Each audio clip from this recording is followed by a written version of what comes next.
I'm George Popi, and this is Digging In, a show where I make someone dinner and we just talk about things. This week's guest is Clara, a globetrotter and a master's student. Let's dig in. Help yourself to the vegetable chow mein. All right. I feel like I mispronounced it. I don't know. Chow mein. Chow mein. Chow mein. Is it chow mein? I don't like. I think it's chow mein. Well, actually, Yeah. we would have to ask someone. Mm-hmm. This is where like Let me. What? You don't need to serve. Help yourself. Guess first. I'll just help myself to the wine. It's okay. Sounds good. Ooh, nice and warm. Yeah. Helps the burns that I received from stir frying. Oh God, yeah. Mm-hmm. It's okay. Like we were discussing this before rolling, and it's probably first degree burn. So like what? Nothing big. Nothing. Not too bad. Yeah. There are worse. Then we'll have to cheers. Of course. Of course. Mm-hmm. Chow mein. Yeah. How was your day so far? My day was relatively unproductive, unfortunately. Really? Yeah. Because you've been studying, so. Well, yeah, I've been writing my thesis, Mm-hmm. but so yesterday I had an amazing day. Okay, so cheers. Let's cheers. Santé. How's that day? Delicious. Mm-hmm. So yeah, yesterday I had a really, really productive day. I wrote like 8 pages, my whole results section. It was amazing. Mm-hmm. And then today I was just sitting like, I don't want to do this. I really don't want to do this. Anyways, I have a few days left, actually about a week for the deadline, so should be okay. Knowing you'll get it done before the deadline. Right before the I deadline. always do, don't I? Right before. Mm-hmm. Actually, this is the first time that I'm like close to being done that early. Really? And it's only a week before, and I still have to do the whole discussion section. Yeah. How does that feel to be like done closer than usual? Or like, you know what I mean? Where you're just like, you're getting close to being done way sooner than you would usually be. Is it less stressful? Is it more stressful? What are your thoughts? It's more stressful because it means I have to talk to my supervisor tomorrow and have her like criticize my work, which doesn't usually happen. Usually what happens is I'm so late that I just hand it in without even editing. So this is scary. But like, it's probably only gonna make it better. I'm sure, but at this point I kind of don't really care about my grade anymore. I just want it done because this master's is just such a strain on my life. Fair enough. Yeah. So like, what a master's is, stressful. Everyone I've talked to that's in grad school just is crying at the stress. Yeah. It's It's crazy to think that it's like such a shared experience. It is really shared. I was talking to Matt and Sarah, who are both doing masters and or PhDs, and the three of us were just like, the difference in difficulty between a bachelor's degree and a master's, regardless of where you are in the world, is insane. It's suddenly jumping from like, oh yeah, you're stressed like during midterms and finals, to you're constantly stressed, constantly working. Like pushing the boundaries of human knowledge instead of just learning. Yeah, Right? well, That's the idea, hopefully. I don't approve.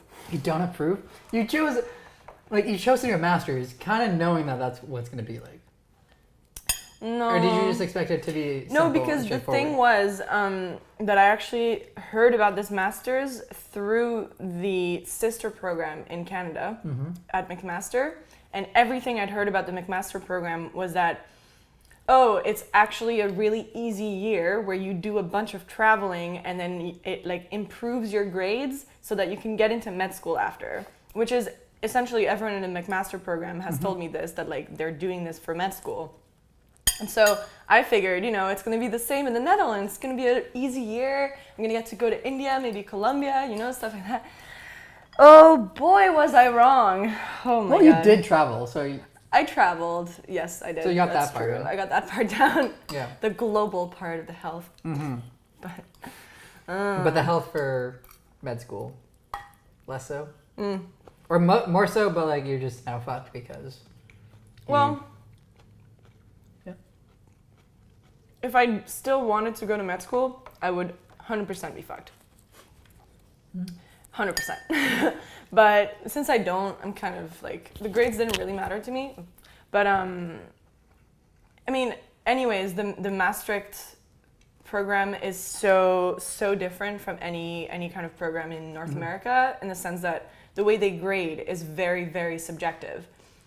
So in Canada, even if you write an essay, it's going to be less, like it is going to be still subjective and dependent on your TA or your professor, but it's, you know, if you put in a certain amount of effort, you can expect a certain grade. Then you can at least know that you're going to pass, or you're going to get a 70, 75, whatever.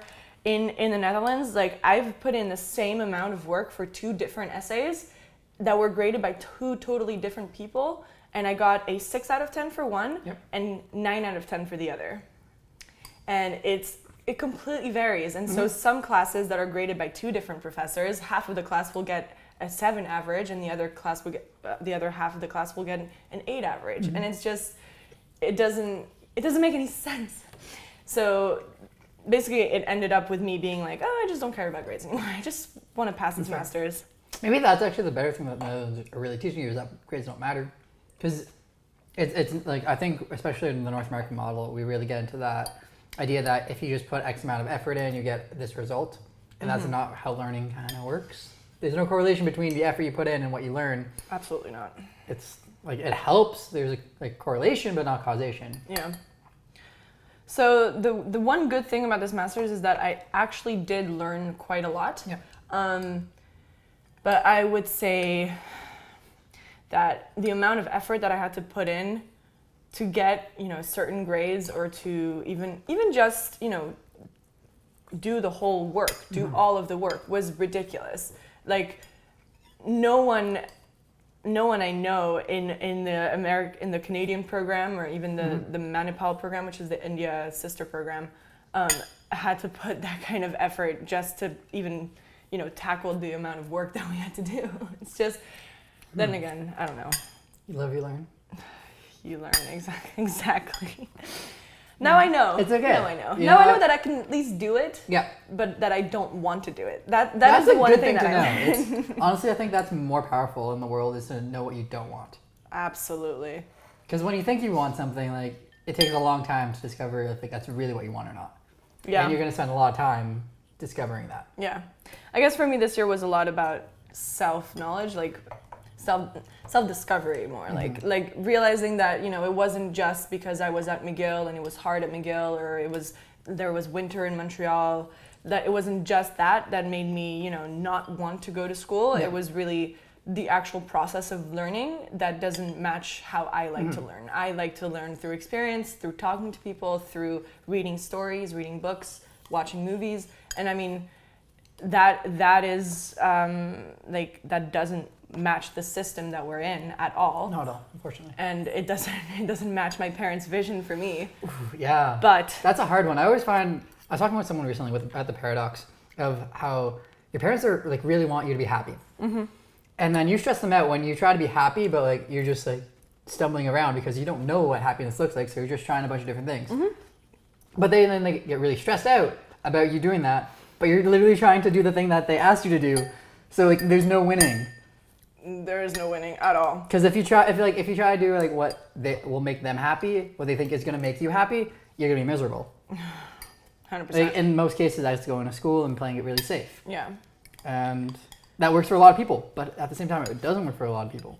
So Yeah, it's weird. The thing is, it's kind of like, because we're such a different generation, it's kind of like they're operating on a different operating system fully, because their whole life revolves around, you know, knowing that if you go to school and you get good grades, then you're going to end up with a good job, and then you're going to be able to buy a house and have kids. But is that true? Because like even now they're not seeing that actually, because they also went through, like, think about like the economic crisis that happened in 2008. Yeah. They had all worked hard, and then all of a sudden, like the rug just got pulled out under everyone, even if you worked hard and played by the rules. It's just like they got told the same thing that they told us the same thing that they heard from their parents. And that, like, that generation, there was a lot of work put in, and there's more opportunity. But it's just like it's that effect right now that there's uncertainty, and like our generation has seen that, where it's just like even if you work really hard, there's nothing guaranteed. Yeah.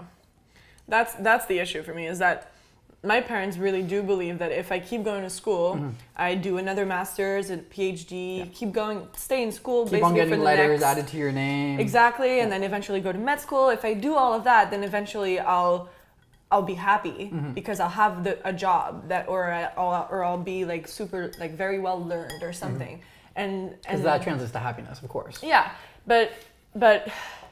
It's not the like, truth of the matter, it's not like that. At least not for me, and for a lot of the people that I know in my immediate circle. Like, it's also, I feel like we forgot the saying, like, happy is the fool. yeah, Like, Socrates is unhappy because he knows that there's so much suffering, and when you know a lot of things, you're like, man, there's a lot of shit that's going wrong. If you don't know these things, you're just kind of content. You're like, oh yeah, the world's great. Bliss. Ignorance is bliss. Oh my god. Yet we all want people to know more. It's weird. And maybe, like, is that like a thing where like people want everyone else to suffer just as much as they're suffering if they know? Is that what the system was made for? Who knows? Share your unhappiness with the rest of the world. Like, someone learned a lot, and then they're like, you know what? This makes me really horrible. Like feel really horrible. So I need companionship, and I'm just gonna sell the shit out of this idea to everyone. And just amazing marketing 200 years later, and now we have this where everyone's uber depressed all the time. Because they got sold a dream, and it doesn't really pan out. And now they're learned, so like they know that things aren't good. Never thought about it that way. I don't know. Just as an idea. Maybe I'm completely wrong. For me, it's always been more about elitism, kind of. That, if you make higher education more available to richer people, then you keep it within the richer circle. So you keep it within the higher classes, and then. But that's like regardless of whether you open up education to lower class or not, which I think is a good thing. Don't get me wrong. I think like everyone should have an education that wants to have access to it and shows an interest in it. However, those like inner circles are still gonna remain. Like the rich will stay rich. Like they'll stay in their circles of rich, even if they go to a school that has a bunch of very like underprivileged individuals. Like Harvard has, I remember reading many articles where they have a horrible discrepancy between the people that are uber wealthy and the people that are literally on financial aid. Like, yeah, the school provides free tuition for people that are making, I think, under like $30,000 as a family. However, like those kids don't do the same activities as the rich kids. So like it's like they go to two different schools in the same way. Interesting.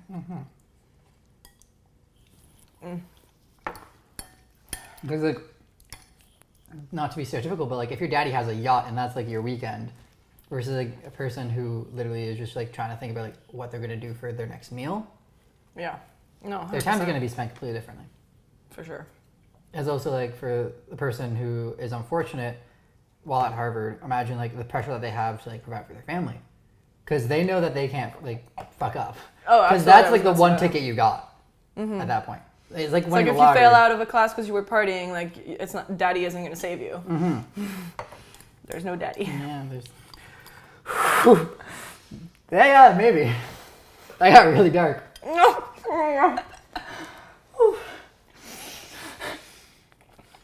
That is so not what I meant to say. Yeah, I know.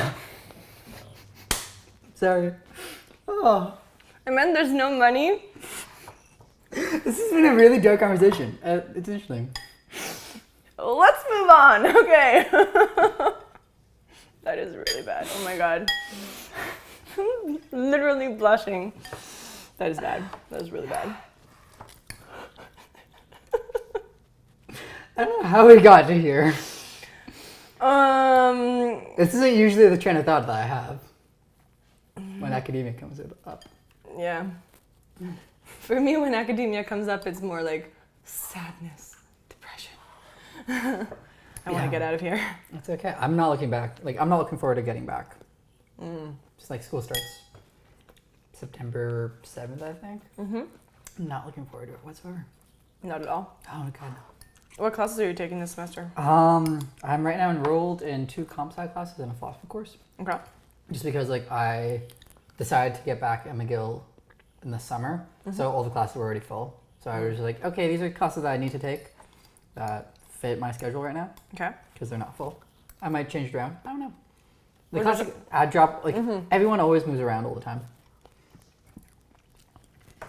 I usually found that I could get into every class I needed to get into. Yeah. Unless it was a very, very required course that for another program.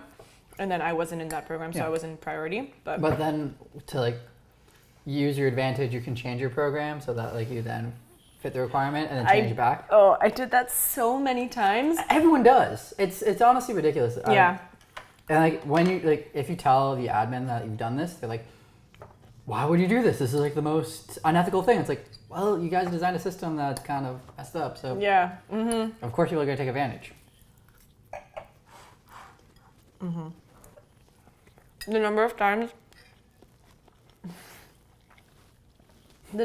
that my transcript has a different minor. Well, a lot of different majors already because I had a really hard time making my mind up. Yeah, But also a million different minors. that's awesome. Like I had You're originally just such a diverse person. If anyone sees your transcript, they'll be like, man, this person is either really intelligent and just wanted to try everything, or really unfocused. One of the two. probably unfocused because it comes along with, a few very, very bad grades. It's okay. I don't know. I think, to be fair, like thinking about the real world, I don't know if how many people would actually be like, man, this is upsetting that you didn't do well, or like you switch your mind all the time. I don't know anyone that would get mad at that, to be very honest. And if they do get mad, is that a person that's worth trying to impress? I would say no, but that's because I personally don't value success as academic success or economic, in fact. So just hippie mentality. well, you could say that. I kind of just Okay, I look forward in like 20 years from now when you just become a yuppie. yuppie. I don't even know what that is, but it sounds like hippies, so I'm assuming. No, Sorry. it's what. My ESL is coming out hardcore Of course, right no. now. Okay, yuppie is basically when hippies grow up and then they actually become the suit. They become a yuppie. Oh. Oh, I hope I don't become a suit. Oh, that would suck. It would suck, but like it's okay if you do. Yeah, I know. It is because I'm sure like if you do, then like that's the right thing for you. because it's actually what I want to do. That's the thing is as long as I don't feel forced into doing it, then I'll be fine whatever I do. It's just if I do become a suit, I hope it's a suit that fights for, social justice and the environment because that's kind of I don't think what I like hope to just do. because you're a suit doesn't mean that you don't care about those topics. It just means you have a steady job that you're not living free in the wilds. Well, I mean, I hope to, yeah. Not right now because that's not what I'm looking for at the moment, but I think eventually I will want a steady job just because I'm not looking for, the white picket fence house or whatever. I'm just looking to live in a place and have enough money to travel. Then why want a place that's steady? If you just want to travel, why not just Because travel? how do I describe this? Yeah. I actually have I found an image on believe it or not, Instagram. It is. I just follow a bunch of artists. Honestly, a good use for Instagram. Yeah, that it was a tree in the shape of a bird, but the only like connection to the ground is the feet, and I loved the image of a bird taking root, but still wanting to fly away. Okay. And I think that's want kind of my life, Yeah. is that I've always been looking for a place to call home. I'm always looking, to like create a social circle that's my family, like I did in Montreal, and that's what I want. Yep. But I also never want to stay in one place for too long. So I think, for me, Montreal has really, really been a place to call home. But every time that I come back, I'm very happy to be here, but I still want to leave again. And I think I'm not sure how life is going to turn out for me at all. No one does. But That's like the biggest joke I think ever is that everyone's like, man, everyone else has everything figured out. It's like, no. No, Man, not because at all. like even if you think you have it figured out, life is gonna throw you a curveball. Oh yeah. Every single time. Nothing stable, which is the scariest thing ever. We want that like nice pattern, everything's fine. You can't promise that. You can't have that guarantee. It doesn't exist. No, absolutely not. Which is terrifying, I think. Dude, Super terrifying. Yeah. But I also think it's freeing to at least realize that it's not gonna go your way immediately or ever, probably. Yeah. Just to know that for a fact and accept it, then it means that you're less unhappy when it does go wrong. Yeah. Because in a sense it didn't go wrong. You absolutely expected it to go differently.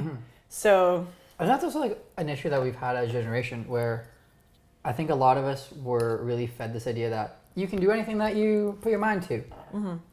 And we just thought that, like, because that's a true statement, which isn't, like, we just show up and then everything's gonna kind of fall into place.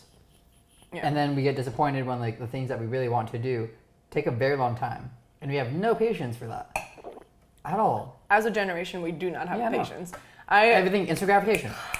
Instant gratification. And like social media. Yeah, because they've designed it so that you get pulled into it every single time. You also just feel like a shitbag. Instagram's the worst place ever. 100%. Yeah. Oh my god. Those influencers that are always looking so perfect, and then you're like, but my Instagram pictures don't look like that. They're also getting paid to do that. That's their job. They're getting paid. They're actual models. They're not real people that look like that. Yeah. They're not. It's like looking at a porn star when they have makeup on versus not. Completely different individuals. It's insane, actually. Just like, I'm thinking about that just because there's a really good documentary on Netflix called Turned On. It was both a documentary and they also made it into a TV series. Just like a very interesting expose about like seeing the kind of the darker side of that industry. There's a lot of bad things about that industry. But that was just like the first thing. I just like, it's that like shining veneer that like is not real. Yeah. It's completely fake. It's for the camera. It's for the camera. Hi. It's for the camera too. Or the audio if you're listening to this in a podcast form. You just went there. Yeah, because it's gonna be released as a podcast. I feel like we've been doing this like very like prim and proper interview, and then you had to break the fourth wall. You gotta break the fourth wall. Yeah, of course. You just reminded me that we were on camera. Really? Oh man, I'm sorry. I'm fine. You're fine? It's cool. Yeah. No, it's all good. I was an actor. Yeah. I know how to. Because like in another life, you said you were an actress.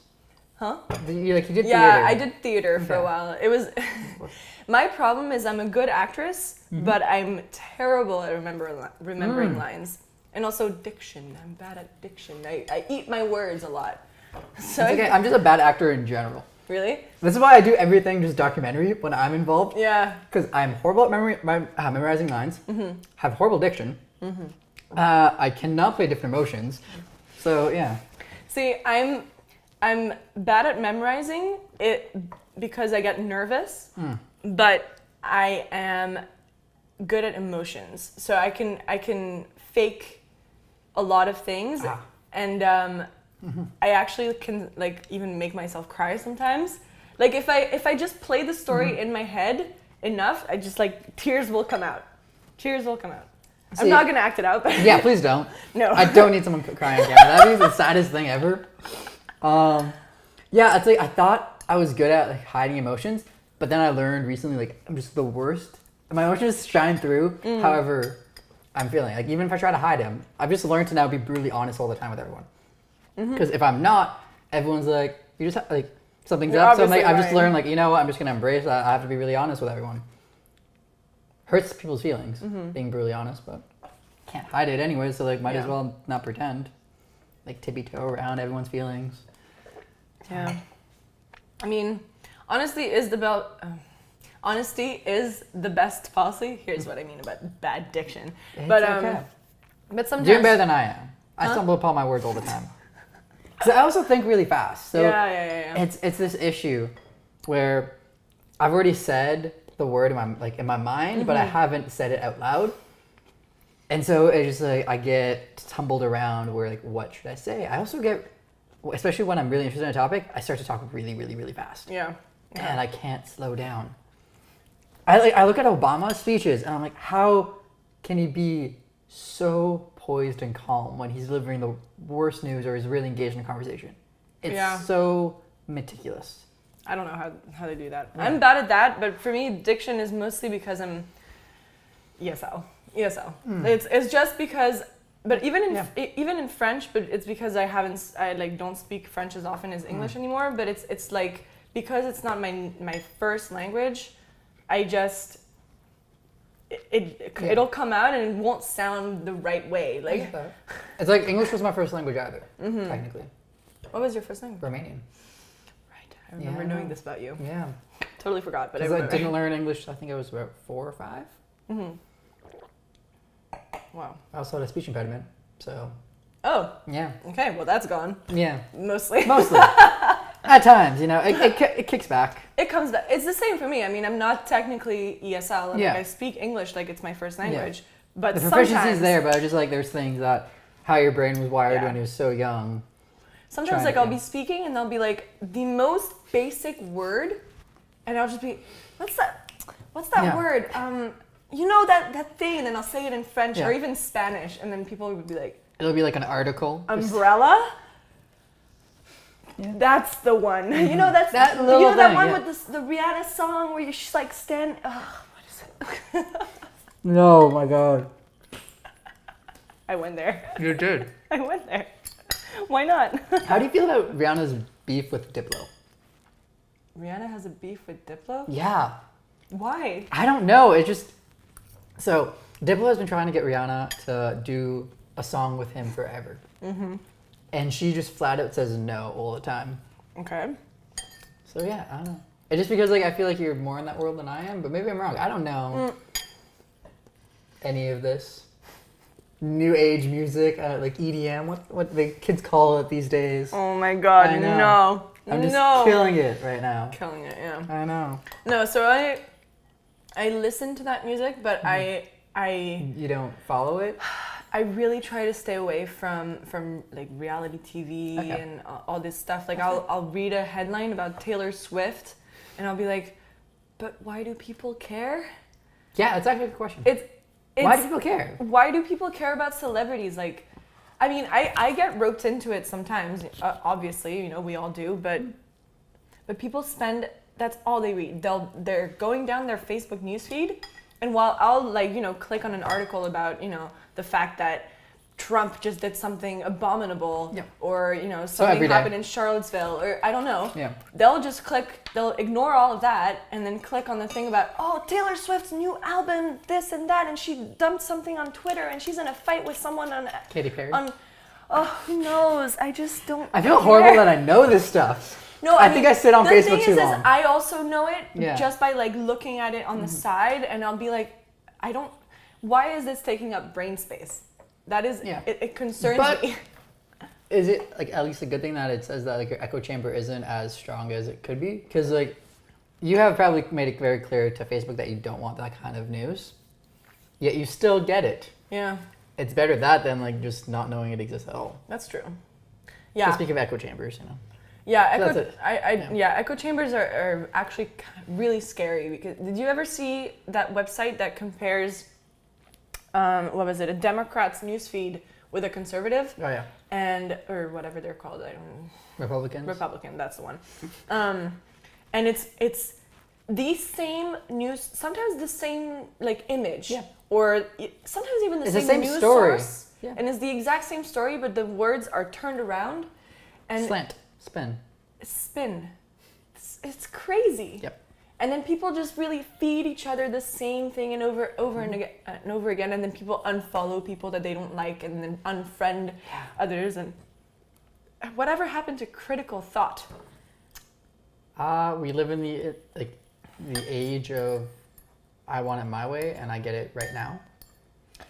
Right now, that's That's the issue. that's the descriptor that describes our whole generation. Not even our generation, but our era. Yeah. I think because even people in older generations, especially people who aren't very good at technology, it's just they only see what they want to see, and they only watch Fox News or whatever the same is in France Breitbart or MSNBC or The Onion. That'd be a funny one if that's the only thing you get. At least you'd be a funny person to have around. probably a jokester. Yeah. But yeah, it's kind of tough on that front. Because I also think it's not our generation. It's more just the fact that we live in a world where everything is instant. Yeah. And it just feeds into the worst parts of humanity a lot of time. And it's also, I think it's the fact that there's a million different options, a million different news sources, a million different ways to get to information instantaneously, while also giving it a spin. So, you know, people will watch videos and they'll think, oh, I'm getting the news directly from the source, and I'm not getting influenced by anyone else. It's not subjective at all. It's fact. When, you know, just because it's taken by someone younger, they'll film a different aspect of it, or, you know, it's media someone literacy older. just hasn't caught up with like where we are with media right now. Yeah. Because it's completely changed. Where I think it would have been cool to have lived through 30, 40 years ago when you had 3 channels. Well, at least in the States, you had 3 news sources that you would tune into nightly at 8 o'clock, and that was the time for news. Yeah. You're not getting it all the time through the day. You're not getting it from thousands of different sources. And that was the camera. I'm no. Refill my glass during this. It's okay. I'm just because the audio, like the video cut out, doesn't mean the audio hasn't cut out. Oh, okay. Yeah. So you can still use this for the podcast. Of course, yeah. That's the thing. It's all a cohesive unit. Interesting. Yeah, different mediums. I love it. Yeah. I'm actually very interested in this stuff. So The audio, I think, is the best for longer content. Because someone can do this very distractedly and still listen. That's what I've loved getting into podcasts, because I was a holdout for so long. Because I was like, why the hell would you get your media through podcasts? And then I realized, oh man, if you're driving or commuting, perfect time for a podcast. 100%. Yeah, I know a lot of people that will like run or train for Ironmans or marathons or whatever, and they'll listen to podcasts. It doesn't really make much sense to me, because I like listening to music way too much. Yeah, same. But I think that's what was also why I was a holdout, because I would always have music on all the time. I don't understand people who walk around listening to nothing. I feel like that's weird, just like dead silence. Yeah. When you walk somewhere, when you're sitting doing something that's where you're not using your auditory function, I always need music when I'm doing that kind of work. Yeah. So I used to be like that, very much so. I used to constantly have music every time I'm walking, all the time. And then I lived in the Netherlands for a while, and there you're biking everywhere.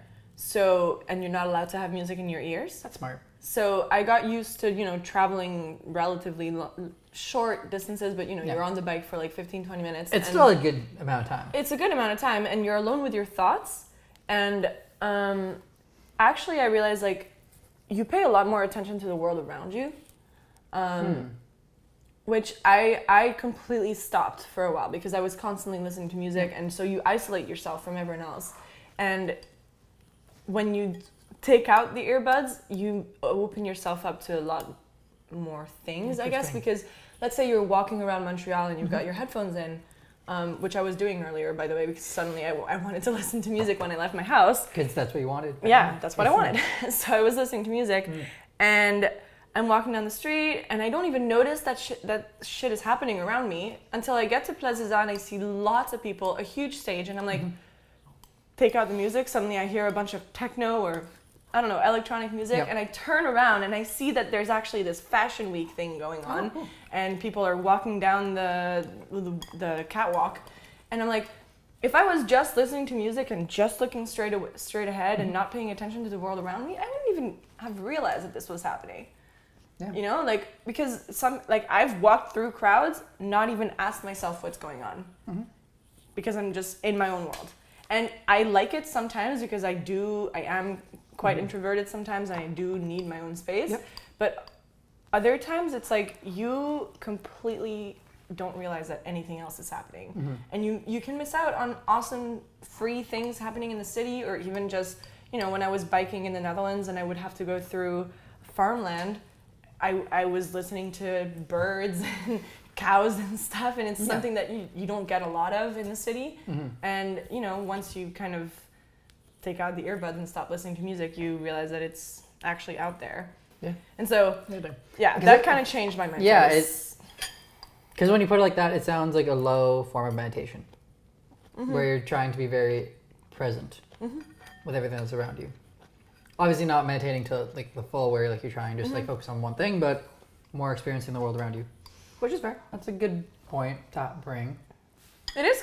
I do like what you're saying. It is kind of like meditation because I've learned that, well, through like Headspace and stuff, meditation is a lot about like letting the thoughts go through your mind, but not paying them too much attention. Not interacting with them. Not interacting with them. That's the thing. And so when you're biking or walking without music, instead of focusing on the music, you're just focusing on walking, and you do let your thoughts happen, and sometimes you do really interact with them, but a lot of the time, if it's a long walk or a long bike and you're kind of just going through the motions, it happens. Yeah.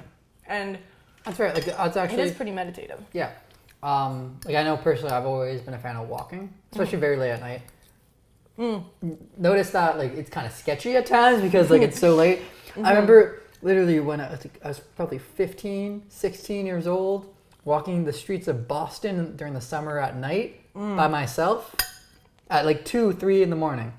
I'm still alive, so we're good. But that habit hasn't really been kicked. And even now, it's just like if I feel horrible, I will go and just walk during the night, just because like it's the calmest point of the day, and you really feel like you can get to your own thoughts. I love walking. I mean, I've got a Bixi pass, and it's great because you can go places so much faster. But I've sometimes like I just feel like I need to walk. I'll be somewhere and I'm just walking home because I don't want to. It's not that I don't want to be on the bike. It's just that I want a longer amount of time between here and my destination, and I kind of just want to walk. Walking is yeah, I love walking. Yeah. I love walking all over the city and like classic European thing to say. Just like I love walking. It's true. But it is. It's sad thinking about how badly North American cities are created for not walking. Oh, 100%. 100%. I mean, it's part of the reason like North American lifestyles are so sedentary. Yeah. Is the streets are huge. To get anywhere in the city, you have to walk for like 10, 20, 30 minutes. And so people, the North American lifestyle, the Western lifestyle is very rushed. So you want to get places fast and you want to delay leaving your house for as long as possible because as soon as you get to work, it's annoying and you're bored and you hate it. It's one of those things because I had that experience my entire childhood where to get to school, it was a 15 to 20 minute ride. And I would get my mom to drive me every single day. I don't want to live far anywhere. Yeah. Because I also lived half an hour away from most of my friends because I was just in the complete opposite side of the city.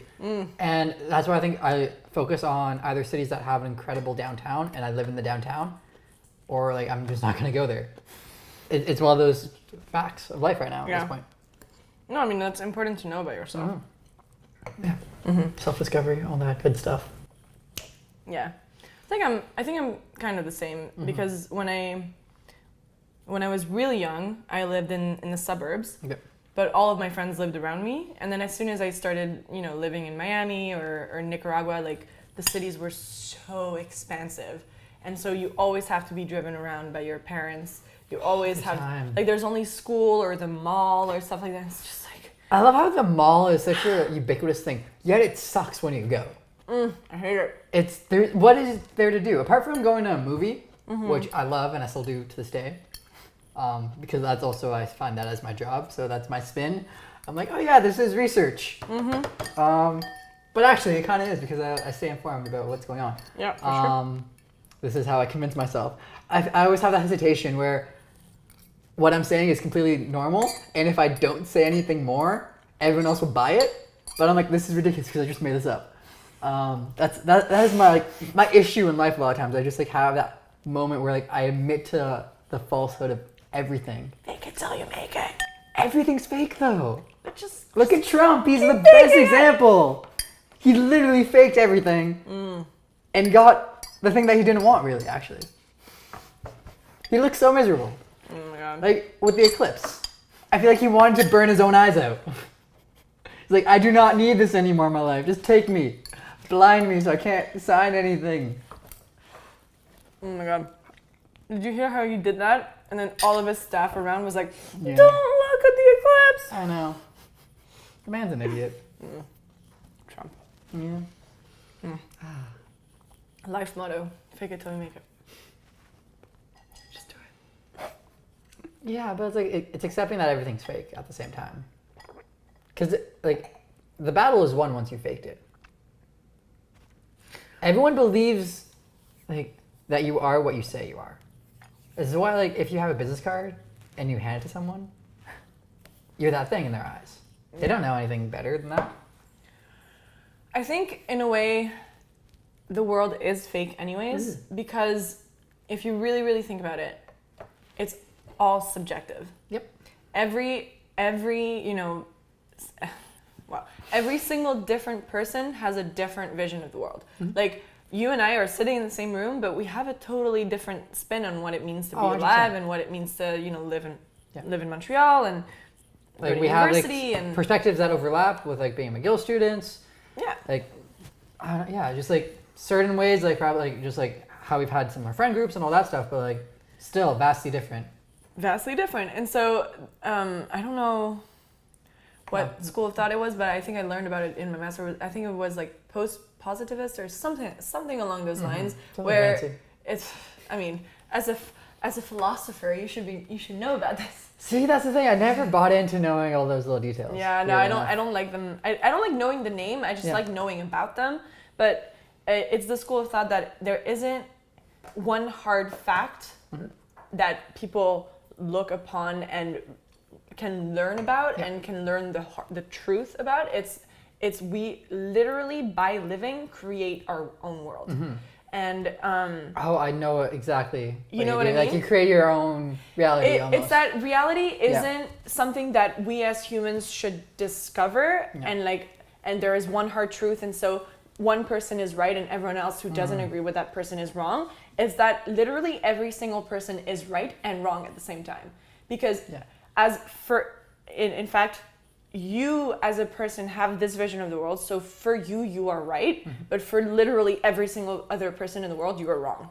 Yep. So it's just like basically taking the ancient Greeks and saying you got it really wrong when you just decided that everything was either true or false. Yeah. That's literally it.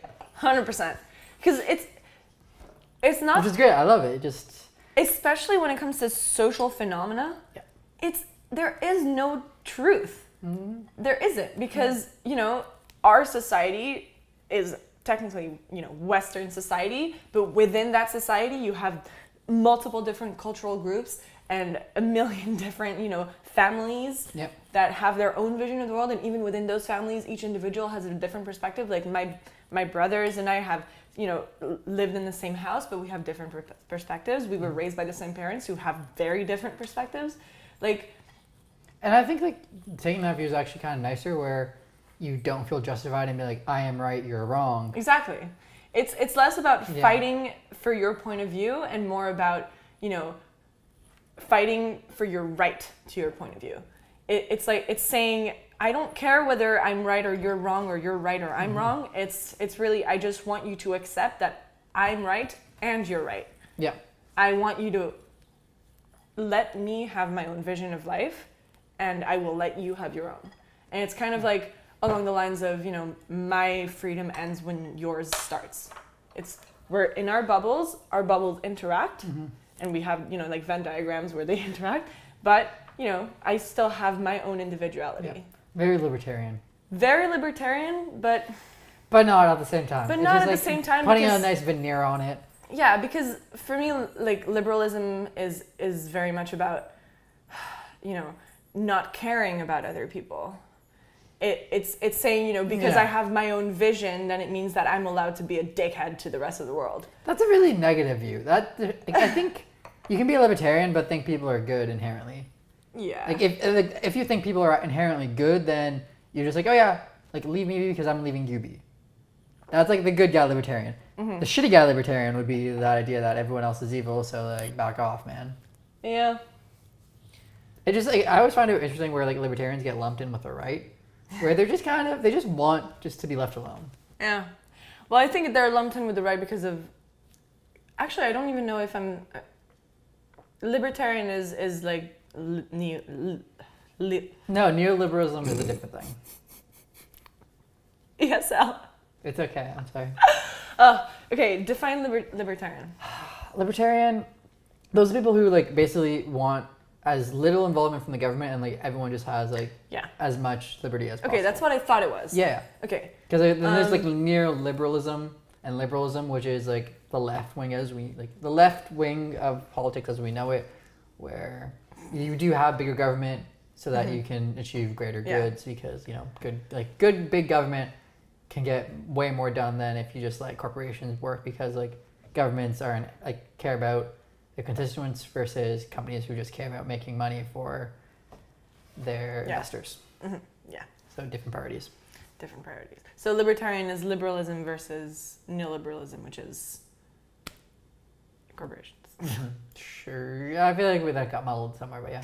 No, because I learned about neoliberalism during my master's, and so I kind of lumped liberalism all together because Gotcha, it is about less control from the government, although neoliberalism takes it a step further. Opposite, neoliberalism, because no, that's libertarian, where it's just like we don't want like anyone getting involved with other stuff. Okay. Liberalism, maybe I'm also wrong completely. I don't know, maybe but as far as I remember correctly, it's like liberalism. They're like you do have more encroachment of big government because you think you can do greater impact socially by being involved. And that's liberalism. That's liberalism. That's why like the right and the left, like the right always says that the left wants big government, and that's like a horrible thing. Depends what you think. Depends if you think your government institutions are corrupt or not, really. It says a lot about you as an individual, I think. Yeah. At that point. There's also marketing spins. Marketing, yeah. So for me, it's like I have a very Western viewpoint in the sense that I do believe in the individuality of people and that's important and you should let people do what they want. But I also have a more I wouldn't call it oriental, but more community-oriented viewpoint, which is that it's more socialist. Like, I do believe that, corporations shouldn't be allowed to take over because they don't have the interest of people in mind. They're all about profit. Whereas, so not a strict capitalist is what you're saying.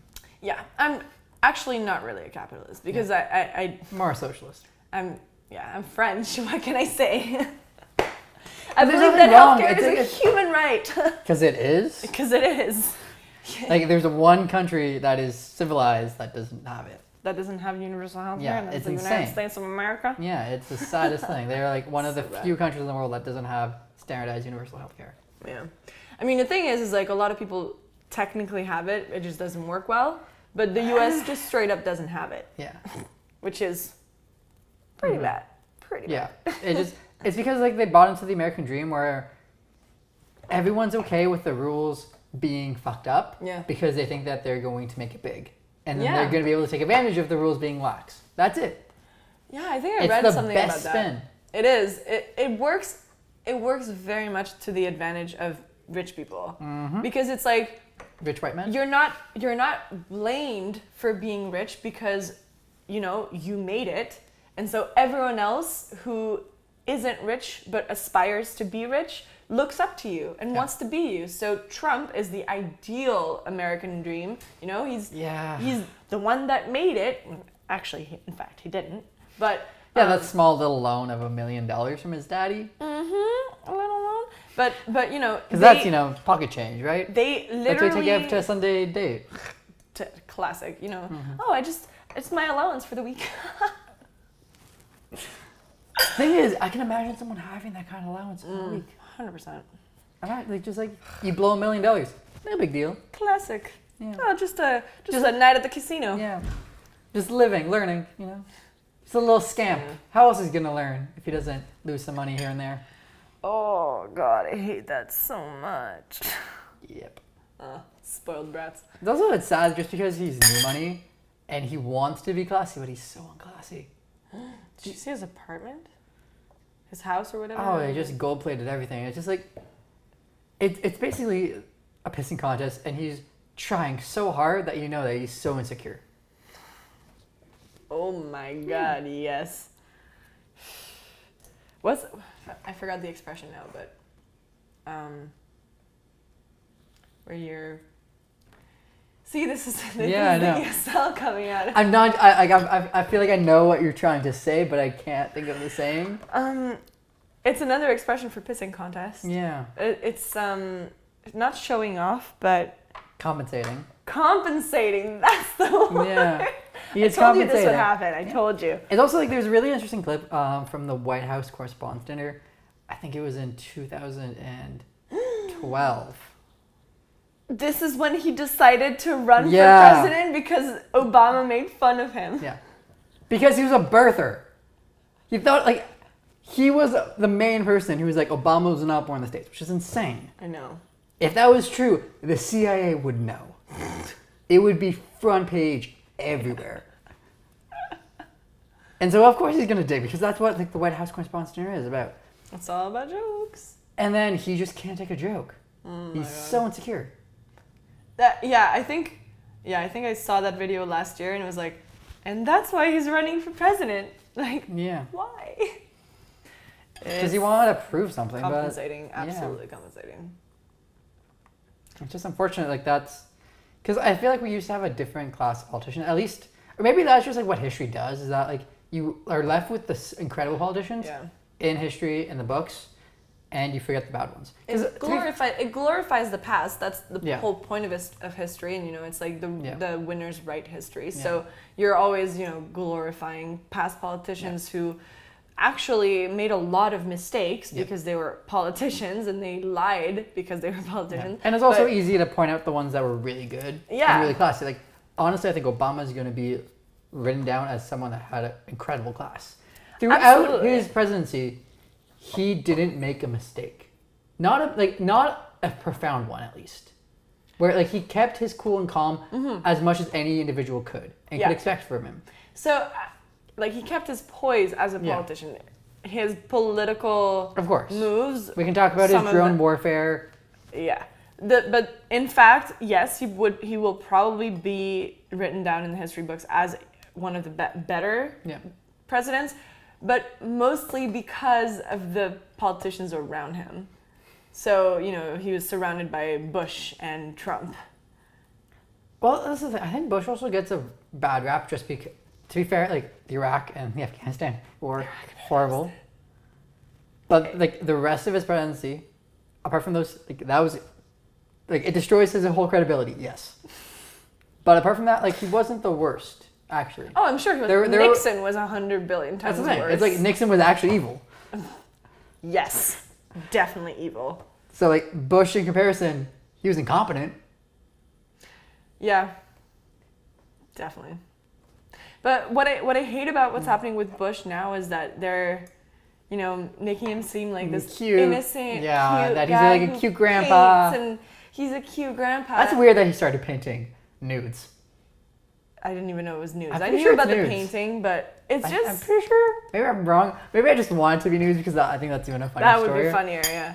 But I think it's like they're trying to humanize him and like make him seem less bad than other people, and it's just like he is literally responsible for so many war crimes. At the same, is it him or was it Cheney? Because I feel like Cheney was the real president. Oh, Cheney, of course, as well, but like it was just like Cheney was the real president. Let's be honest. Let's be honest. He was president for 2 terms, Cheney, and vice president for 1 under George Bush Sr. Bastard. Yeah. No, 100%. Cheney should be fucking prosecuted. Yeah. We turned to politics. We did. Of course. This is the first on this podcast. Really? Yeah. Really? I think it's because of my master's. I used to want to talk about politics and really not know my shit at all because I didn't have time to think about it at all. It's okay. I feel like I don't know enough. I don't know enough at all, but to keep informed. There's actually a really good daily newsletter from this high schooler. Ooh. Yeah, but everyone who's like in the circles of politics follows this guy because he actually writes it really well and concise. Okay. It's like the best newsletter. I think his name is Gabe something. Okay. It's a good breakdown. It's just like he follows the major U.S. politics, and he gives you a summary of what has happened. it's been insane now with Trump because like literally There's something every day. yeah, which is it's also like the point like of what he's been trying to do with presidency because like it's normalizing the insane. Yeah. Because like when he really fucks up, we're just not going to notice anymore because like it's a circus. I think the thing about Trump is that he's playing the media. Yeah, And it's not Trump, it's his team. No, I think it's also Trump because it's also Trump, but like people do not give him credit where he is incredibly savvy media wise. He knew how to sell himself like with The Apprentice. He has like as much as it's horrible that he is so ratings conscious. He knows how to play the media. He got $2 billion worth of free advertisement during the primaries because he could just call in from the news sources. Like he got free airtime that would have cost him $2 billion. It's insane. He played the media. And like every time that someone was making fun of him, like on SNL or John Oliver or something, like that's also free advertisement because in this era, any publicity is good publicity. Yeah. Any mention just puts him in your brain, and so you're constantly thinking Trump. It also just normalized him because he was on the frequency to get the most attention. He went to the white supremacist range of tones of like what's appropriate, and because like that's a statement that no one else is going to be okay with. Like it was incredible seeing everyone be like Trump was wrong to lump in like what he calls the alt left, which isn't a thing. It's a term. Does not exist. It doesn't. Does not exist. Like, there's Antifa, which is just like a group that's starting to form that's anti-fascist. That's literally what it stands for. But apart from that, like there's no like alt left. Jesus Christ.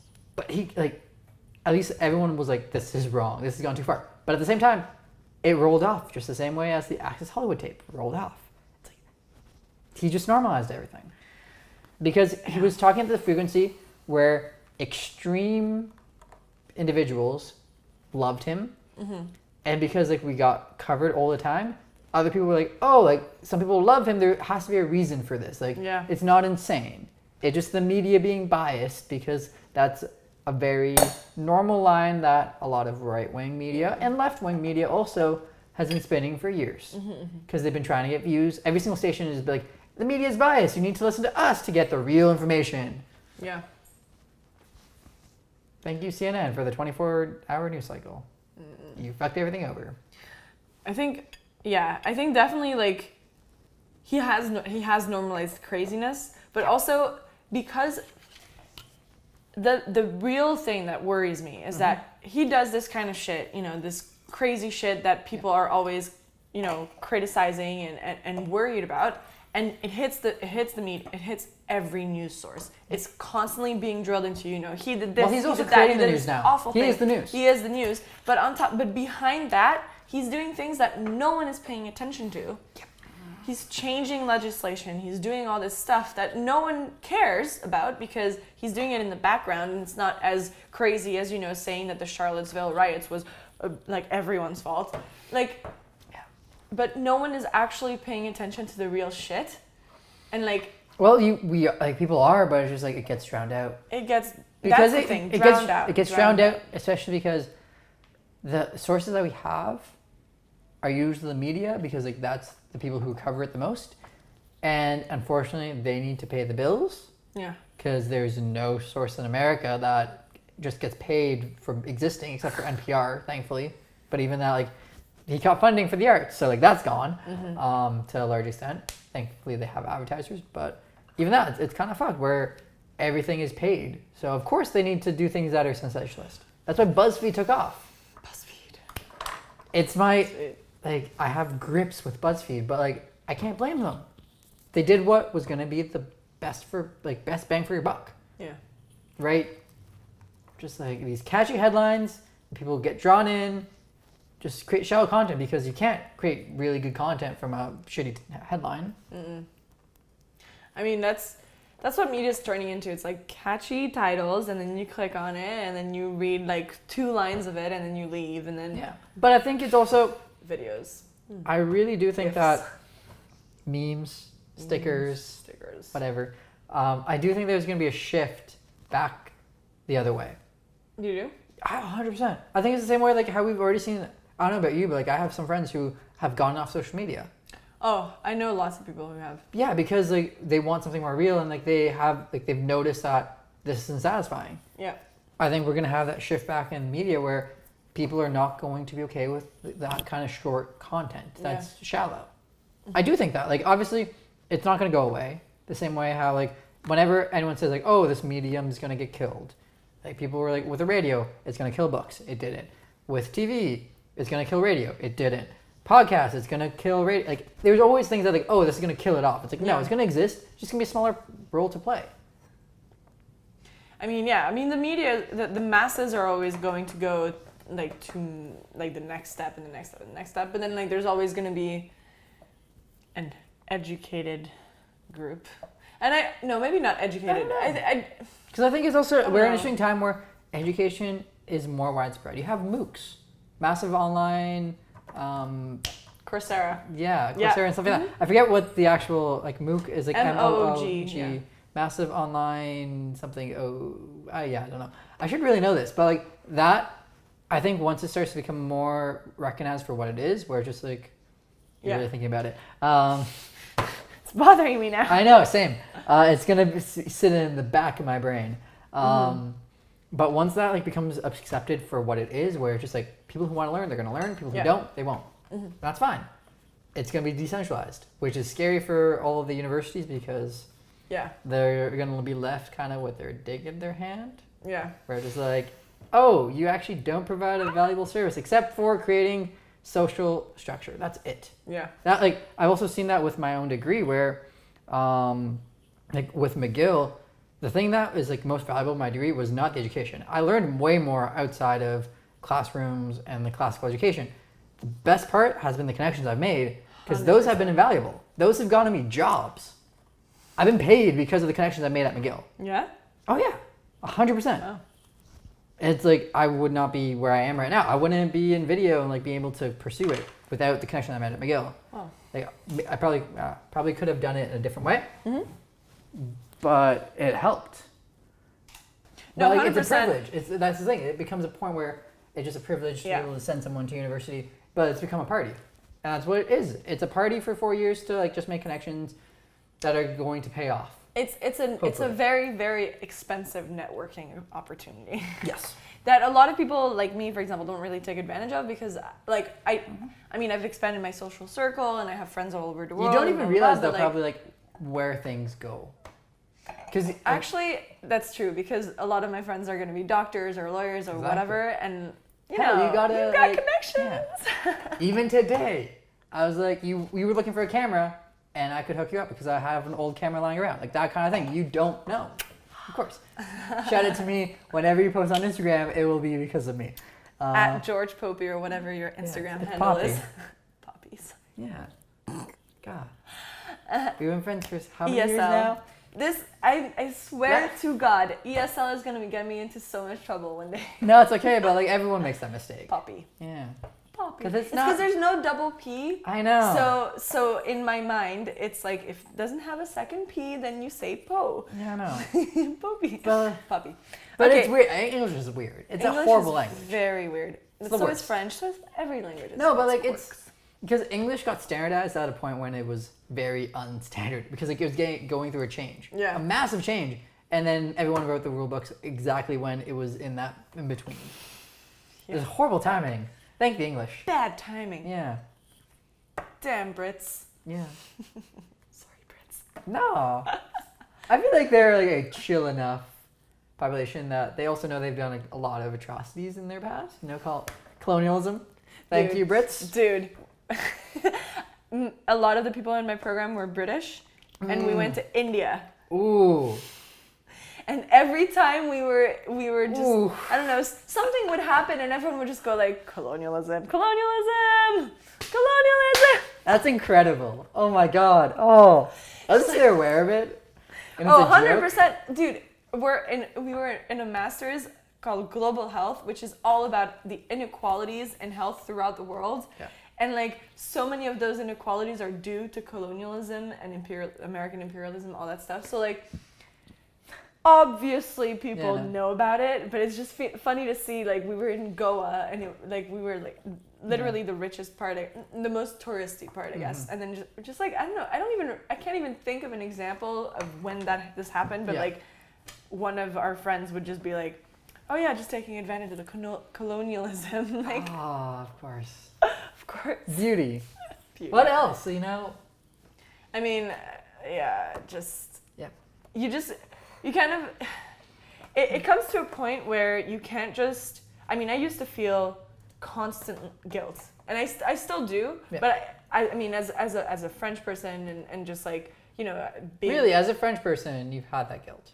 Maybe not so much as a French person, because I'm actually Jewish and Tunisian, so I don't really identify as French, but more because of the fact that I'm upper middle class.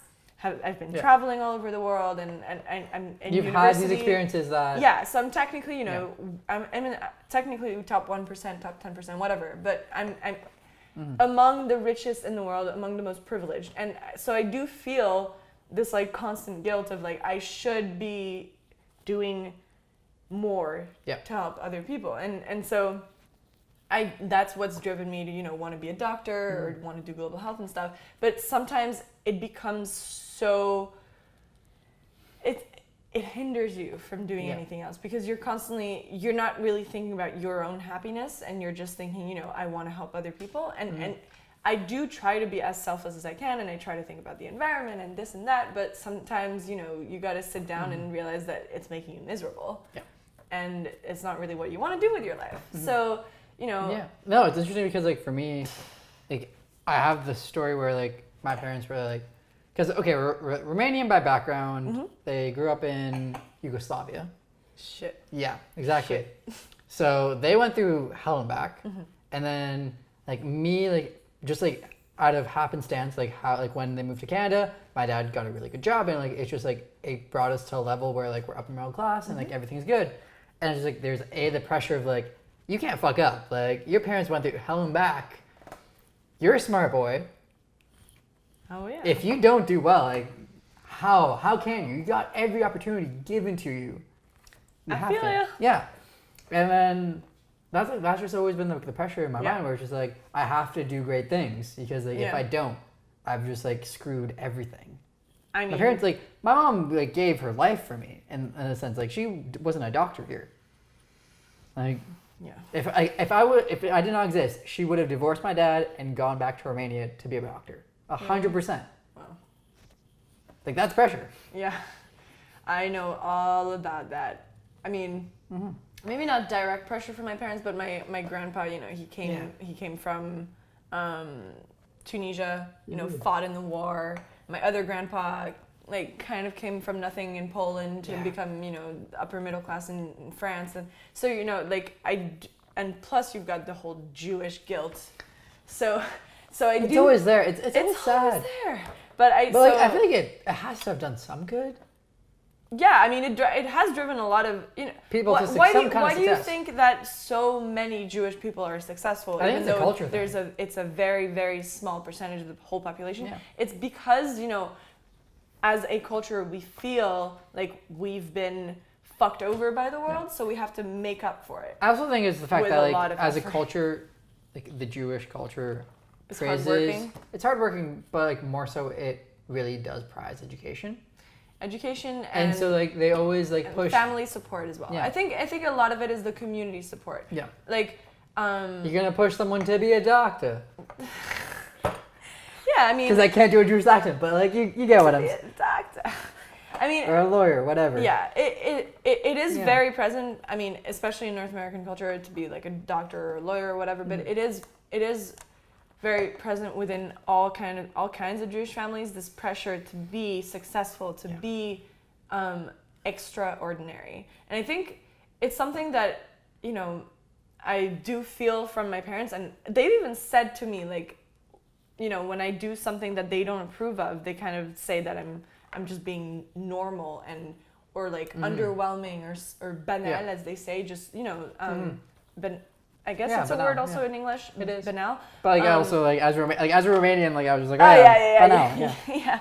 But literally, that was my thought. Yeah, it kind of goes over as like, they have this expectation that you are going to be successful no matter what you do.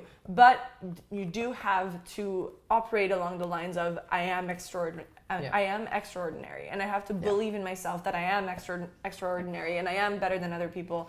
And so it kind of puts this whole pressure on yourself where you're not even thinking, you know, my parents want me to do this. It's I want myself to want. Yeah. How do I say that? Like I want it. Mm-hmm. No. Now I'm just getting a little bit drunk. Okay. No, I want to want it. It's fine. We've learned one bottle. That is where one we bottle cut off. max. I think no, I've got it now. It's I want to want it. Yeah. It's like I expect myself to want it. I expect myself to want to be successful, to want to be better than other people, to want to be a doctor, to want to, you know, like as a general rule, I've always pushed myself to say, you know, I don't want to be normal. I want to be something more. I want to be not rich, but I want to be someone that helps other people because I have this expectation that I can. Mm-hmm. I have this belief that I'm not going to be a regular person that just does this or that for myself, but I'm going to be someone that helps the world, helps make the world a better place. Yep. And it puts so much pressure. Mm-hmm.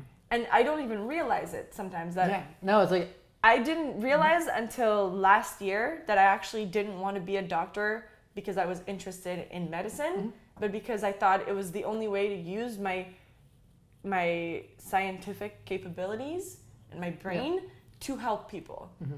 And so the moment I realized I don't actually want to be a doctor because I want to be a doctor, I want to be a doctor because I want to help people, I said, change the game. That changes the game. That suddenly it says, you know, maybe I don't want to be a doctor. Maybe I just want to help people. So then I'm still interested in medicine. I'm still interested in health. So that's why I went to global health. Yep. And then even once I'm in global health, I realize, well, actually, I just want to help people, but maybe I don't want to be in health. Maybe I don't even want to be in an NGO. Maybe I don't even want to be anywhere academic or in a real, you know, kind of structure or system. Maybe I want to do something completely different. And then that's when I start to realize, you know, maybe art is something that I want to explore, that I haven't let myself explore, because for years I was thinking art is stupid and selfish, and it means that, like, self-aggrandizing. Oh my God, I can't say that right now. Self-aggrandizing. Thank you. Yeah. I just couldn't pronounce it. But it's like it's putting yourself in the center, and which seems selfish. It is egotistical. It is very all these selfish, words I can now say. Very egotistical. It is very Western-minded, because Western society is all about putting yourself. It feels first. like it, but in a way, I started realizing. Actually, I forced myself to realize, because that was the only way that I would realize that it actually makes me happy to think about, you know, things that make me. As selfish as it sounds, I need to be able to let myself think about things that make me happy. Yeah. So I realized, because like if you're not happy, then you can't make other people happy either. Exactly. That's what I realized, is that, you know, actually art, whether it's in the form of movies or pictures or writing or journalism, whatever it is, any form. I think that connects with someone. The power to help people in a way that material possessions can't. Yep. Because yes, you can have, you know, a house over your head and access to healthcare and food every day, and you can still be miserable, which I've personally witnessed. Yep. And because like it's a trend where over a certain threshold of money, no one, like, you're not more happy. Exactly. Because like stuff doesn't buy your happiness. Absolutely. So I've realized that, and then I realized that actually art, any kind of art, has the capacity to bring you over that threshold towards happiness. So this is like the interest of photography. Yeah, absolutely. Interesting. So this is very recent, because I'm just coming out of my master's mindset, but nothing wrong with having something recent. Yeah, but I've started letting myself explore things that I completely forgot about. That felt like it was just like 5 this years. Like thing that isn't worth your attention. Like personally, I should have gone to film school, and I didn't, because I know I never took myself seriously because of that whole idea that I was someone that was so academic and was capable of doing schoolwork. Yeah. That I was like, oh yeah, I'm just gonna like go on like get a PhD. Like my parents got high level degrees. My dad has a PhD. My mom has an MD. Yeah. Like of course I'm just gonna end up there. I know exactly what you mean. Exactly, and like that's like I like love listening to like you say that because like I Yeah. like a same perspective. Kind of validates your 100%. experience. Yeah.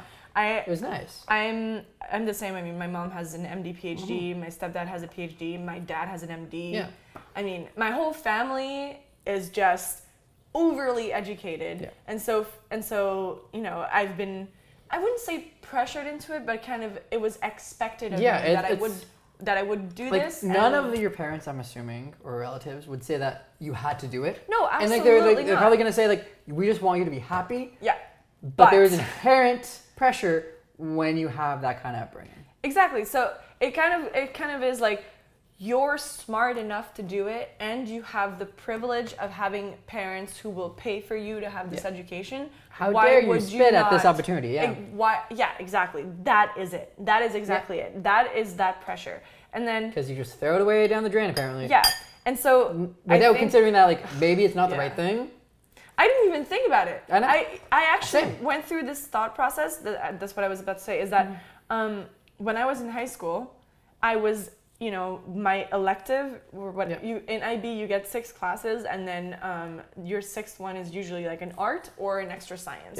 Yep. And so I was in theater drama. Yep.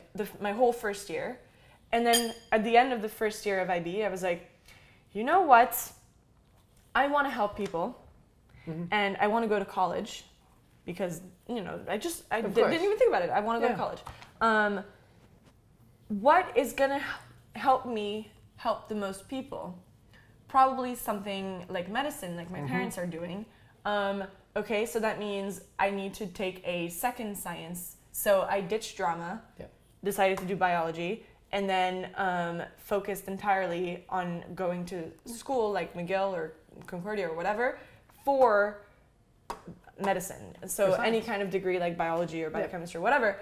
And then at the time, before I made this decision, I was very, very into writing. I was, you know, I was writing, doing this thing called NaNoWriMo, a National Novel Writing Month, every November, where you write a book. And I actually... It's like every single day you have to write X amount of words. X amount of words, exactly. You have to reach something like 30,000 words to publish a novel. That's and then a really cool exercise to do. it's really great, and I was writing, I mean, as stupid as it is, but fan fiction all the time. That's awesome. That's where it starts. It's like, a creative there's nothing outlet. wrong It is, with that. and so I was constantly writing, and then one day I kind of just decided, you know, it's not worth my time anymore because I want to be a doctor, and the only way that I'm gonna, you know, be successful and be able to help people is by being a doctor. So why should I decide to go to? I considered going to university for creative writing. I did. I actually did for a very long time. And then I was like, nope.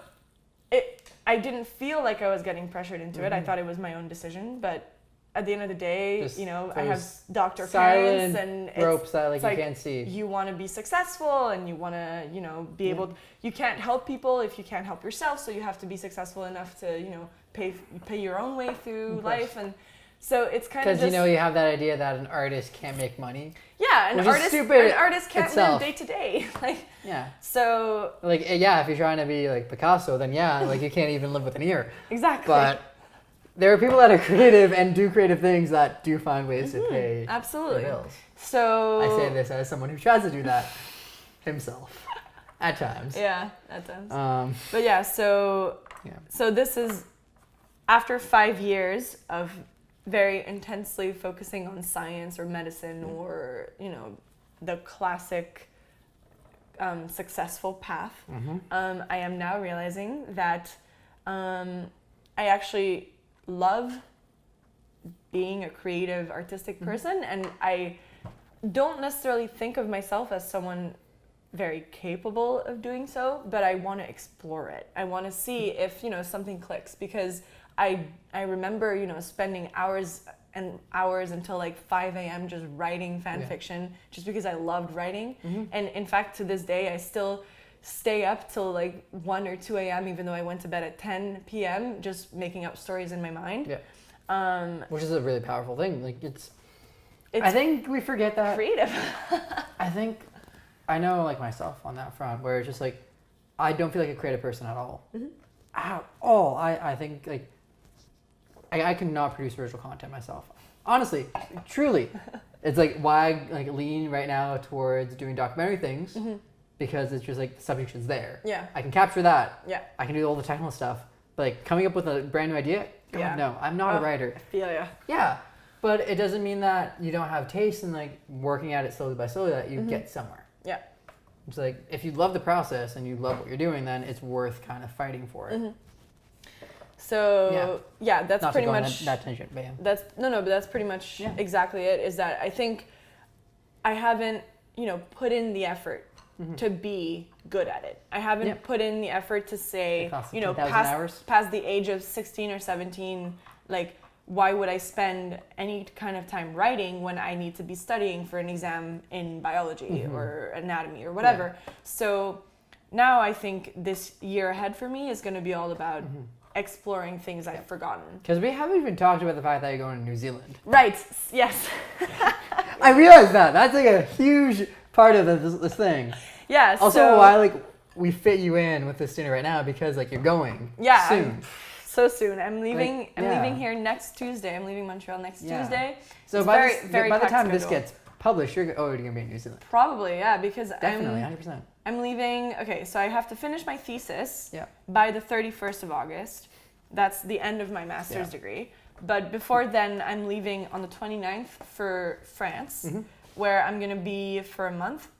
Just seeing family, packing up, doing all the normal things that need to be done. Just getting prepped, and then I'm leaving on the 24th of September for Auckland, New Zealand, where I am going to spend a year. Quote unquote discover yourself. Quote unquote discover yourself, eat, pray, love, whatever you want to call it. That's actually a good movie though. That's the I worst have part. never seen it. It's actually pretty good. It's a I good feel book like as I well need to because watch like it. it's I feel also like I need to you watch should. I think there are like parts of like for me like the E part is incredible. Yeah, of course I love it. Yeah, no, same. You know what? Honestly, I'm just like take the eat and then like you have basically Master of None second season. Oh, when he's in Italy, like I that love Master of None. It's so who good. Doesn't? I know. But it's not like idea. It's like we're just gonna discover ourselves through the things we care about. Yeah, I mean, I think people. I think this kind of thing gets a bad rep because it's kind of like, oh, you're floating around and you don't have real goals in life. There's and nothing you don't wrong have with a that. drive. It's in a way, it's kind of true, but at at the end of true. the day, like. Yes, we are privileged. Yes, we are technically rich, but what is privilege for, I guess I want to say, if it's not for taking advantage It's also the fact that like I think people look at like doing that kind of stuff with the idea that you have to be privileged and that like you don't work at this like when you're doing it because like you can do that all very affordably. If like that is what you want to do, you can. And I think that I have that really big disconnect where it's like because I've looked into traveling like constantly myself, and like there are ways of doing it. It's possible. It's not 100%. out of the realm of possibility. It seems selfish just because like, I think a lot of people want to do it and like they don't do it, and then they just get mad at the people who do because like how dare you do this thing that I would want to like go do and travel. It's like I'm sorry. It's like, I'm just gonna take that leap. I think that's more than like quote like. I think obviously there it depends. Like some people do it and they do it from a place of privilege where like they go and they blow thousands of dollars and they're just tourists in a country that they don't know. Yeah. And they're treating everyone like horribly. That so yes, I agree. Like I'm not saying that doesn't exist. It does. Unfortunately, people are assholes. But there are also people who just go travel like who aren't privileged just because like they need to travel. I don't know. I mean, for me, I'm not going in with the mindset of I'm gonna blow a bunch of money and not learn anything. I'm just gonna have fun. Like for me, the entire point of this year is that I feel like I've been in this bubble where my parents never allowed me to have a job through college. Like it wasn't even that I didn't want to. It's that my parents said, we want you to be successful at school and we know how hard university is. And we don't want you to have an even harder time, so don't get a job. Yeah. So it was literally my whole university career, high school, all of that. I never had a job. I had a job 2 summers out of college, and it was just 1 month, and it was very, just... Lackadaisical? I mean, Yeah, no mental effort whatsoever, and Yeah. I was just at the hospital filing archives. I mean, it wasn't a real job. I wasn't learning that, it sucks to work at McDonald's or something like that. I wasn't actually learning any skills. Yeah. Whereas, so I feel like actually when I, submit, like given my CV for trying to apply for a job, I feel like I have no experience. Yep. And as helpful as it is to have a bachelor's degree, soon a master's degree, as like I speak 3 languages, I've been all over the world, I did sports, I did this, I did that. Yeah. It's great, but extracurriculars mean jack shit to employers. Absolutely nothing. I'm gonna show up to New Zealand and I'm gonna give them my CV, and they're gonna be like, so you were president of the pre-med society at McGill? Who gives a fuck? Who gives a rat's ass? You have no skills. I don't have any skills. Yeah.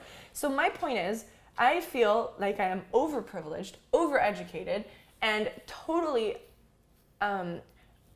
not adapted to the world around me or to anything that I actually want to do. Yep. I mean, I would love to work for an NGO. I have no idea what it means. It's probably going to have to be like, a lot of paperwork, a lot of management stuff that I've never 100%. learned in my life at all. And I've always despised, because I always, thought myself above it because I was in science, when in fact, management runs the world. That's how it works. So I actually, I'm going into this year with a mindset of being open to new things and learning new skills. It's sure about self-discovery, about finding a passion, about discovering what I really want to do with my life. Sure, I mean, there's that element because I'm 22 and totally lost and have no idea what I'm doing with my life. But a lot of it is I feel overprivileged and overeducated. And I think I need a year in a completely different setting that's still similar enough to where I was raised and where I probably want to live, which is probably Canada. That's similar enough, but still different and adapted to, 22-year-old travelers.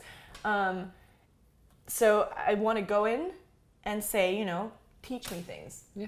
Because they're open to people who have no skills because they're so used to it. That's all they have. That's like 18 to 30-year-olds that come in, and sure, some of them have like great CVs and they're going to make it even better. But most people are kind of going in like, yeah, I've saved money from a shitty job that I hated and I kind of want to learn new things. And that's what I want to go and do. I want to learn to work in a bar. I want to learn what it means to work in the travel industry. I want to learn what it means to even build a house or farm or who knows, I think it's skills that people forget are important because when we're, in university, there's only a certain amount of paths ahead of you. Yeah, especially in science. There's also especially, we also went to McGill where the pedigree, we look down upon the things that make the world work. Yeah, 100%. Which is stupid and it's fucked up. It's super fucked up. Yeah, so it's you're approaching it from a very humble place, to be very honest, because you're self-aware that the fact that in reality you're as unskilled as anyone else. I am probably you're educated. More unskilled. I'm educated but unskilled. Yeah. And I think that's my problem is I feel useless. I feel that even though I have, almost a master's degree at 22 years old and everyone, my grandparents are so proud of me and everyone that I talk to is so impressed. And it's that's what I meant earlier, but when I said that I don't value success according to grades or degrees or money, because it means intangible nothing. Thing. It's so intangible. Yeah. If I sit down and compare myself to someone who's 18 years old and has worked 15 jobs to make money to help pay for university or whatever, I'm useless. I am. And I think that might be a little too harsh. No, okay. I mean, obviously I'm being harsh on myself too. You are. Because that's classic me. But I know. It's just because it's also just because someone who has just worked 15 jobs, it depends have they learned anything from that or were they just showing up to a job that's shitty? Because there is a point to taking the jobs that are going to improve you as an individual. I feel you're just taking a job this is where it's always a tough thing where if someone just needs a job, 100% take the job, whatever. But it's it also should be hopefully moving you forward at some point. 100%. Yeah. I mean, that's also like uber privilege, and like probably someone's gonna hate on it, and I'm fine with that. Trying to be good on this front, but yeah. I mean, yeah, that's what I mean. Is like, we are privileged. Yeah. I am overly aware of how privileged I am. How privileged I am. I have managed to somehow travel the world, like almost every continent before I'm 22 years old, and I've been everywhere I ever wanted to go. I mean, it's ridiculous. Like, I shouldn't have been this privileged, but I am. Yep. And it's like you can't change anything. I can't change anything. That's just the way I was Yeah. raised. That's just the way that my parents said, you know, like, you're going to school and you're not paying your way through it because we're paying for you, and that's just the way it is. But, you know, so then I said, you know, I want to go to New Zealand and I want to experience life a different way. And they said, well, now you're acting like an overly privileged brat or a spoiled brat. And it's, in a way, it's true. In a way, I am acting like a silly millennial who wants to find herself. But is that actually silly? That's the thing. it's not. I personally don't think it's silly. Yeah. Otherwise, I wouldn't be doing it. If I truly thought that I was being dumb, I wouldn't be doing it because I have a little bit too much self-respect for that. Yeah. But I think it's not that I'm trying to be humble. It's not that I'm trying to, you know, like have. I don't even know how to describe it. Like, I'm not trying to fit the ideal millennial personality. Because I don't think anyone actually like goes out and tries to fit into a stereotype. I'm not trying to. Yeah. You're just trying to live your life and be happy. Maybe I accidentally am, and maybe I'm. I think that was one of the criticisms of my parents, was that you're placing too much emphasis on happiness, even though it's such an ethereal. Is that how you say it? It's like it's just so intangible, ethereal. It's intangible, Ethereal. and you can't. Ethereal. That's the word. Ethereal. That's the one. It's ethereal, intangible, whatever you want to call it. It's unattainable, kind of, and it shouldn't be your goal. You know, it shouldn't. It's like that's a direct quote from an email of my stepdad. It's a goal of the elite to be happy, but. And then he also said, you know, it's not wrong to seek happiness, and I personally don't think it is wrong to seek happiness. I think it's wrong to seek happiness at the expense of others. Yep. But like through profiting that, like, you know, making a profit upon the back of other people's work or something. But I think it's important to, you know, reach a level of satisfaction where you feel like you can live your life without being constantly depressed, because then you actually are able to help other people.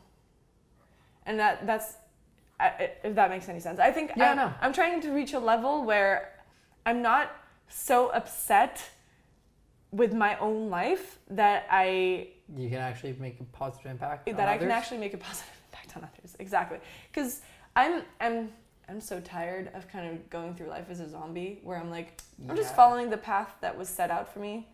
It's not a satisfying thing to do. It's really not. It's like that. This is where I can speak to that really well. Where just the path I was on was gonna kill me.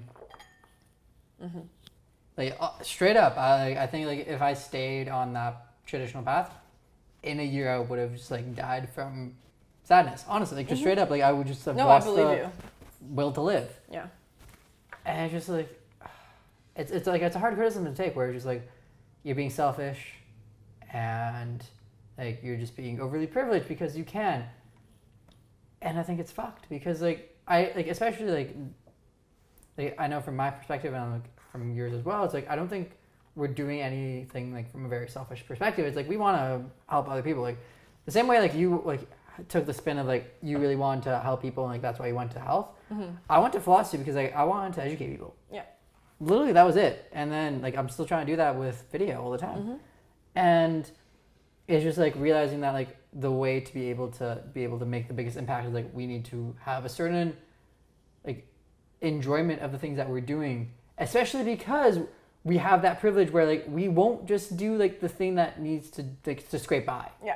Absolutely. Because we had that privilege, and like that's gonna fuck us up a little bit in a sense. Like we're going to do the route that like is probably really scary, and it seems like it's really like, exuberant, and there's like kind of like a waste because we're trying to have that higher impact down the road. Yeah.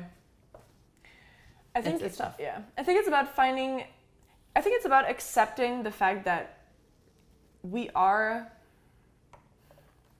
privileged. Yep.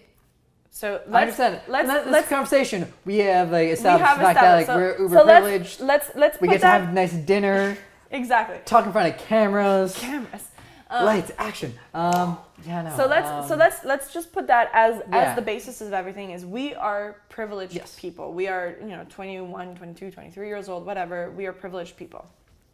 Let's put that out there. Yeah. We have the ability and the right and the privilege to be educated, to go to school, and to have a desire to help other people. Because it is a privilege to say, I want to spend my life helping people. Because most people in the world can't. No. They live their life day to day, and they have to live for themselves and their families. Yeah.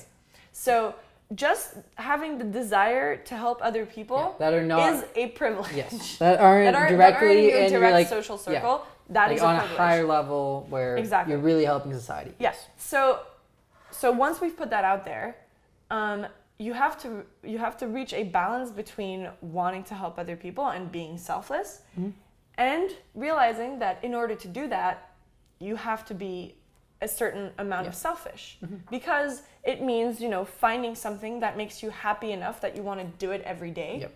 It means finding something that gives you enough satisfaction that you don't want to shoot yourself every day. And sometimes it does feel selfish because, as I said, I'm lost. I have no idea what that thing is. All I know is that intangible goal of I want to help people. But I don't know how I'm going to do that.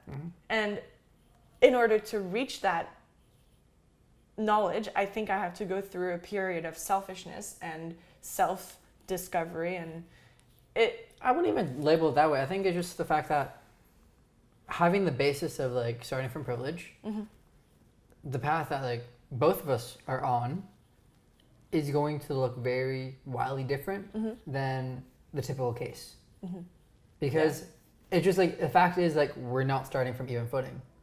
If it was the typical case, we wouldn't have this discussion. Like you wouldn't be able, like maybe you could go to New Zealand, like maybe you still would, but it would be from a different perspective. Yeah.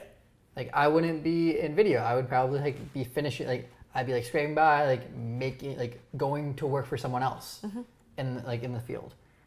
Like it's okay that like our privilege just makes our journey seem more ridiculous because we're leveraging that privilege. I think that's it. And I think it's wrong to label that as being selfish or whatever it is. It's just like, it's using the resources that you have, and just scarier because like it's so unrecognizable from anything else.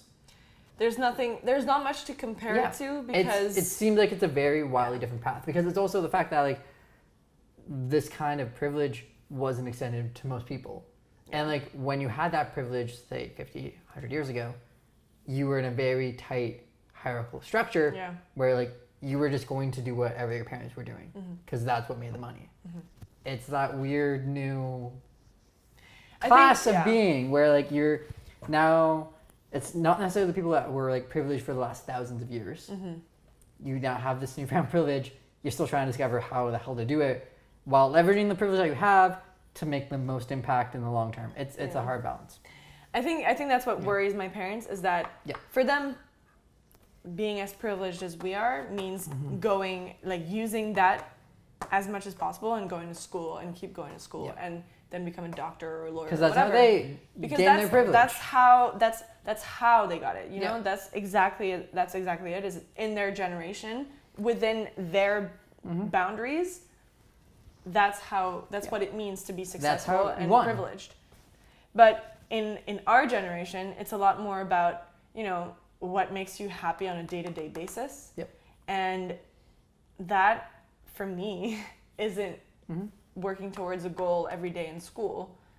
It's about doing something else. And I don't know what that is yet, it's been turned to like just having higher impact. I think it's also like the fact of why like startups have captured our attention, because they can do high impact in a very short amount of time. It's that Yeah. imagination that you can go very far without being something that's big and gargantuan and has this long, epic history. Yeah. Yeah, okay. I like the idea of startups, yeah. It's the millennial vibe. It just Millennial vibe. I know. Hey, I mean, we gotta be products of our time, you know? We gotta expect Yeah, like we can't gotta accept pretend. it. Yeah, it's. We are millennials. We are- / Gen Z or whatever it is. I think like we're on the cusp. On the right between millennial and Gen Z. Yeah, it depends who, because obviously like I always find it weird that everyone like you have these like generational groups. Yeah. It's like hard lines because just like 1976 to 1996. That's a millennial because there's no other opinions that like commingle, artificial or whatever. But yeah, like we are products of our time, so we're gonna make mistakes the same way every generation made mistakes. 100%. Literally, Plato was saying that the new generation was going to be fucked because they started writing. And that's just going to screw everything up. So we've had this argument for thousands of years. It's not going to change a thing. We're going to say this in like about 40 years about like the kids are fucking up. They don't know what they're doing. They care about this work thing. What is that? They don't care about happiness? That's insane. Yeah, they're going to care about happiness. Yeah, exactly. It's going to be a product of its time, as it always is. Yeah. Anyways, we shall end it there. But cheers. It was lovely to have you on. It's bad luck to actually cheers with an empty is it? glass. Yeah. Okay. Both Don't do it. No. It's bad luck to cheers with an empty glass and with a glass of water. No way. I Yep. didn't know that. Fuck. I Fun facts. probably have gotten a lot of bad luck over the years. It's okay. All right. No cheers, then a handshake. That's okay. That's our show. This week we were produced and edited by me. Our theme song is by Ashmeda, our logo by Isabel Lee. And special thanks to our guest, Clara. You can follow her travels on Instagram at @CGepNerd. And if you've enjoyed this episode and want to hear more, definitely subscribe on YouTube or on the iTunes podcasting app. And again, I'm George Popi. Till next week, have a good one.